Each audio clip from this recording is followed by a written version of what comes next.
Now, for nearly 30 years, the families of 4 murdered Americans have waited for justice. That from the US Acting Attorney General, as federal prosecutors announced criminal charges against the former Cuban President Raul Castro for the 1996 downing of civilian planes flown by Miami-based exiles. The charges are of murder and destruction of an airplane as well. The Trump administration then escalating increasing pressure on Cuba's socialist government. Well, we're going to talk about all the latest now with Philip Turle from our international affairs desk. Philip, just explain to us then exactly what these charges against Raul Castro actually refer to for a start. Well, this goes back 30 years to 1996, as you were saying, when Raul Castro was the defense minister.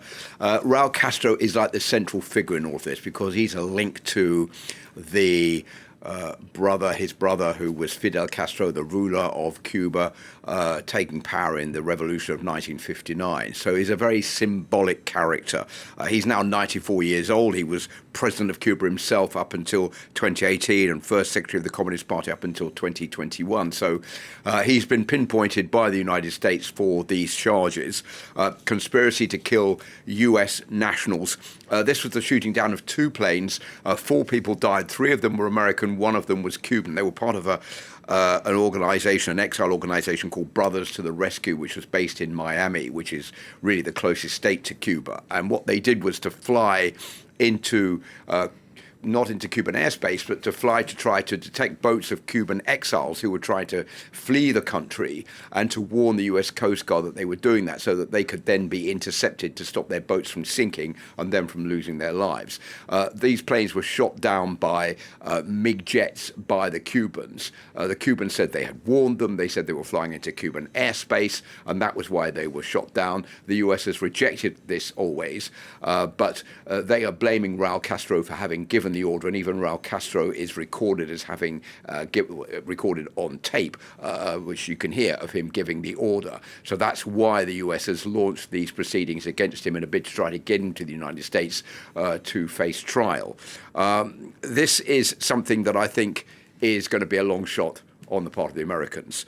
And another question is, why is this happening now? This is all happening, I think many believe, because Donald Trump has his eyes on Cuba, wanting to change the regime there. This is another bid to undermine the Cuban government, the Cuban communist regime, which is already suffering very badly as a result of US sanctions on oil imports, particularly from Venezuela, where people are living in the dark. They can't heat their homes. They can't provide fuel, and they can't cook meals. So this is just another step in that direction of try to weaken the regime in Cuba.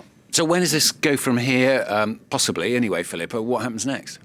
Well, that's a big question that for the moment remains unanswered.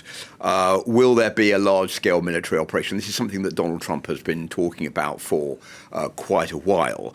The US, as I said, has imposed a blockade on the region. This is a risky situation for Donald Trump. He could try a blockade. One thing is certain, that the Cubans are not going to hand over Raul Castro anytime soon so that he can face trial in the United States. Todd Blanche, who is the Attorney General of the United States, who formerly defended Donald Trump, has said that, as far as he's concerned, Raul Castro should come of his own will to the US to face trial there. But that looks pretty unlikely that the Cubans are going to do that, or Raul Castro would agree to go to the United States. So that means that the option is that they either have to topple the government in Cuba and then seize Raul Castro, or go in there, like they did to Venezuela for Nicolas Maduro, and to seize Raul Castro and forcibly bring him to the United States to face trial. So that is something I think that the Cuban government is concerned about. On top of that, you have Marco Rubio, the US Secretary of State, who comes from a Cuban background. His parents were Cuban exiles. He issued a statement yesterday in Spanish to the Cubans saying, well, look, all the suffering that you're going through is not the fault of the United States, despite the sanctions that we're imposing on you.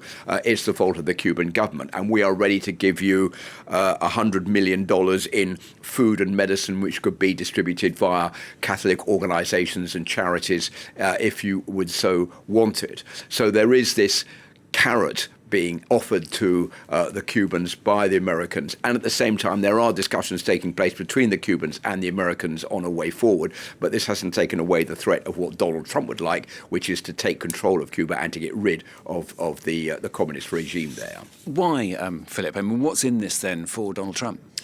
Well, I think the sense of victory for Donald Trump, he says freeing up Cuba, that's the term he's used, an excuse for justice for what happened in 1996, and a push for regime in Cuba. Those are really the main reasons for that. On top of that, he knows that he would have the backing of Cuban exiles in the United States. That will be good for him ahead of the midterm elections, which are coming up in November. But the outcome, as I said, is uncertain. Cuba won't hand over Castro. He would have to launch a mission which could be perilous for the United States. The Cuban government has said if the US tries to launch a mission into Cuba to take Raul Castro or to change the regime, it will face a very hard and difficult outcome. That is something that the US doesn't really want to risk right now, because many in the US, over 60%, don't agree with Donald Trump's plans to invade Iran, and he doesn't want another long conflict going on with Cuba that might not be quite as easy as the one that happened in Venezuela. There is also the other threat from Cuba that if the US were to launch an attack, it could also start attacking, Cuba could start attacking Guantanamo Bay, which is under the control of the United States. So all of those have to be taken on board by the US. So what we have now is a stalemate. We don't know exactly what the US is going to do. Lots of rhetoric from Donald Trump. But for the moment, okay, these charges are against Raul Castro. He's not going anywhere anytime soon. It's a very symbolic gesture. But it also shows, Stuart, that Donald Trump can use and orchestrate the justice system in the United States to launch charges against a foreign leader in a bid to install regime change. And that is something that seems to be one of the levers that Donald Trump is willing to try to use more and more in recent times.